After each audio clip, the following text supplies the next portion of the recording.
Hello fellow Princeps! On today's video we're going to take a look at list building, largely from a Titan perspective, as if I went into Knights that'd be a full video on its own and almost an entirely different game.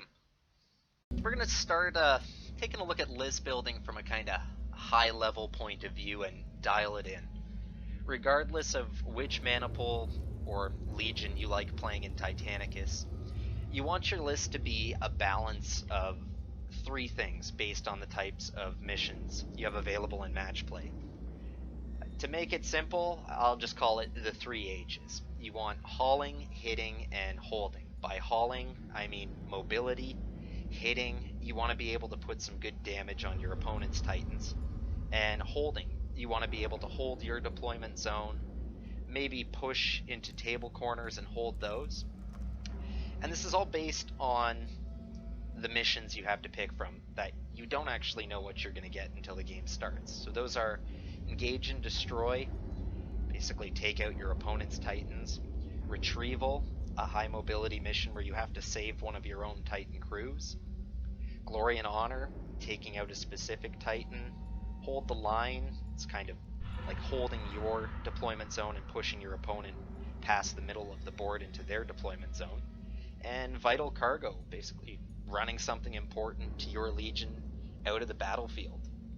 Now, a balanced list will typically have a mix of all three of the H's. Sometimes you can leverage one higher against the others, but at a cost.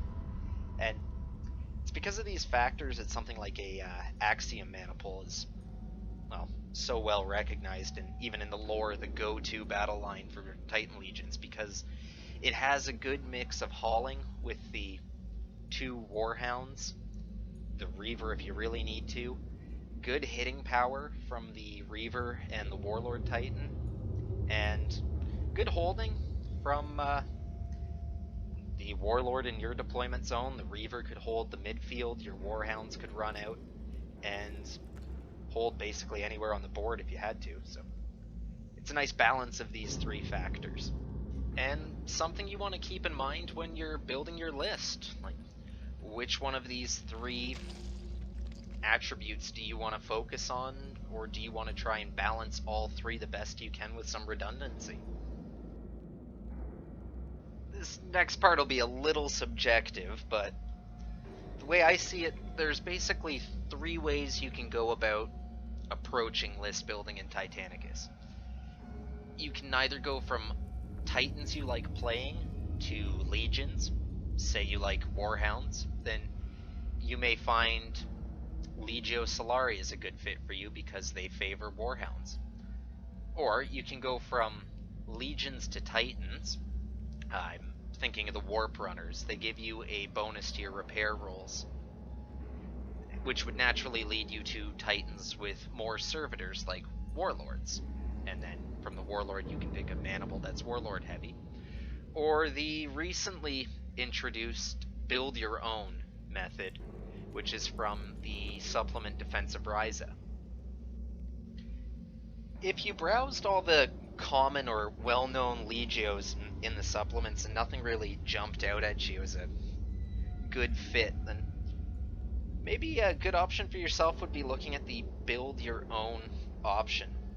This basically drops things down into 3 subcategories. You get traits, stratagems, and war gear, and you're allowed to combine these for a total of 4, but no more than 2 of each category. For example, you could take 2 Legio traits and 2 Legio stratagems, but no war gear options. Or you could take 1 Legio trait, 2 Legio stratagems, and 1 Legio war gear.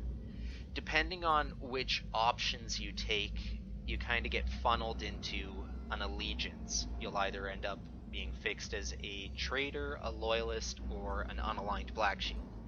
And each of these categories have restrictions, like a loyalist can't take traitor-specific items like strats and war gear, and a traitor can't take things like Psi Titans.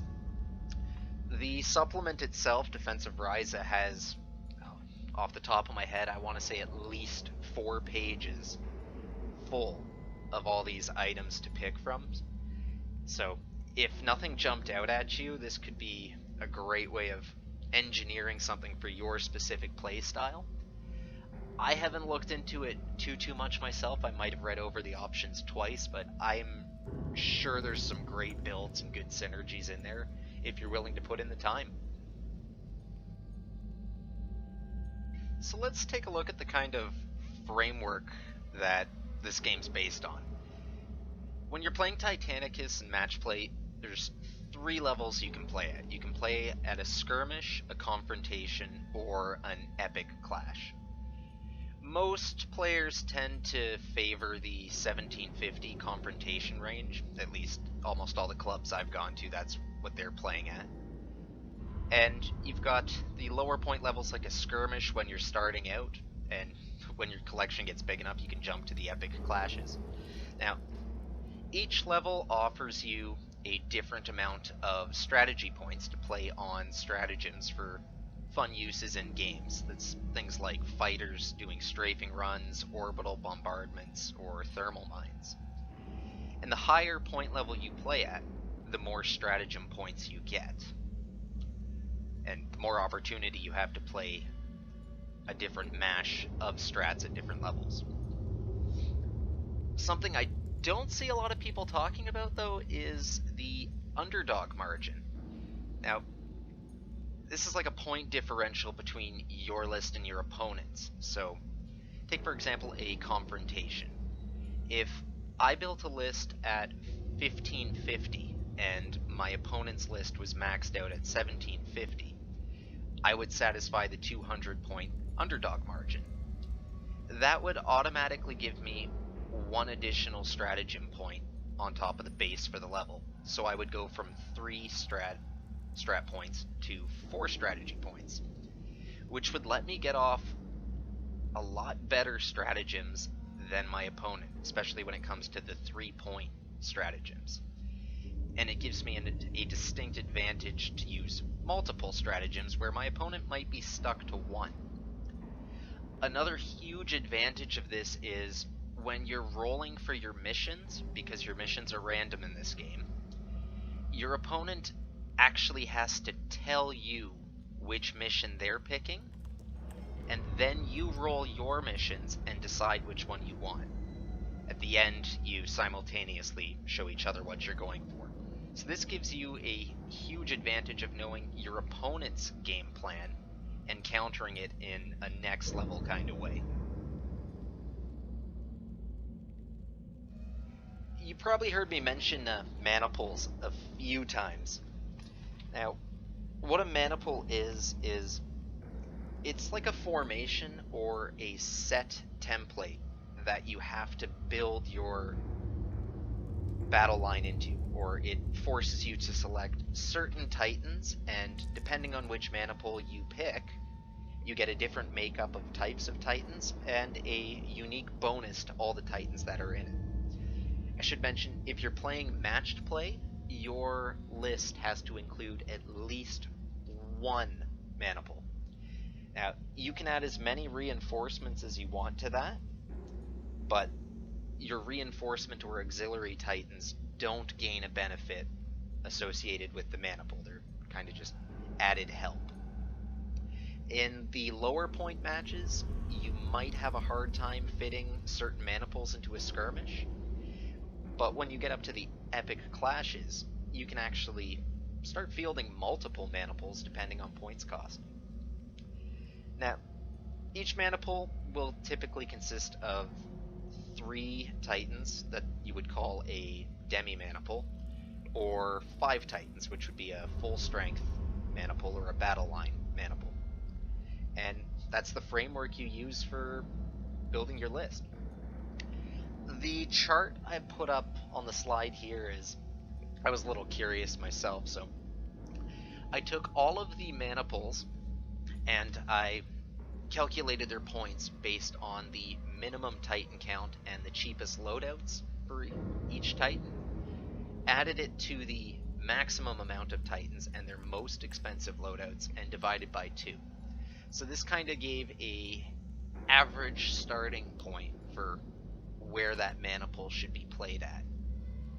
You'll see, say I picked a Venator Maniple. Well, a Venator you could easily fit into a low point match like a skirmish, and you could probably max it out into a confrontation. But something like a Myrmidon Maniple, which is really Warlord heavy, fits the epic clash range a lot better, and you frankly wouldn't be able to fit it into a skirmish. So if you're curious on point levels and where to start with Maniples, maybe check out the chart and pick one of the Maniples based on the point level or game type you're playing.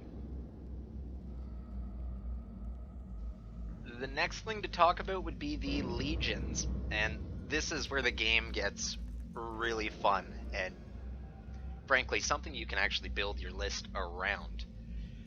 Legions are, if you're familiar with 40k, they're like Space Marine chapters, but it's essentially these sub-factions in Titanicus, and it gives you Legion-specific stratagems, war gear, and traits unique to that Legion. Adds a lot of dynamics to how an individual Maniple plays out, and depending on which one you pick, it can totally change the play style and direction you go in. So the last thing I want to talk about is your Princeps Senioris. This is your list or Maniple's overall commander. They're the person that is in charge and directs the battle as a whole. You can only have one Princeps Senioris per Maniple, meaning at the higher game levels you actually can have two. And they get some unique benefits to the specific Titan. One, they get to add 2 to their command check rolls, on top of any benefits they might get from the Maniple that they're part of on a D10, up to a maximum of 2+. So this allows them to get orders off way easier than they would have otherwise, and better than anybody else on your side of the table. They also get a Warlord trait of sorts. It's a specific ability to that Titan, and you get 2 choices. You can either go with the generic ones in the rulebook, or you can go with the Legion specific traits on the Legion page that you've chosen, found in any of the supplements. It can make your commander pretty dangerous and give them some nice bonuses on the table. Well, that was everything I wanted to cover as the kind of factors or things you would want to think about when you're building your list in Titanicus. It's a lot of moving parts and a lot of things that can synergize all together. So stay tuned. I'm actually going to release a part 2 of this where I'll go through building a sample list. Won't be anything crazy competitive. I'm really just trying to tick the boxes of everything we've talked about in here and help put it all together. Take it easy, and I'll catch you on the next one.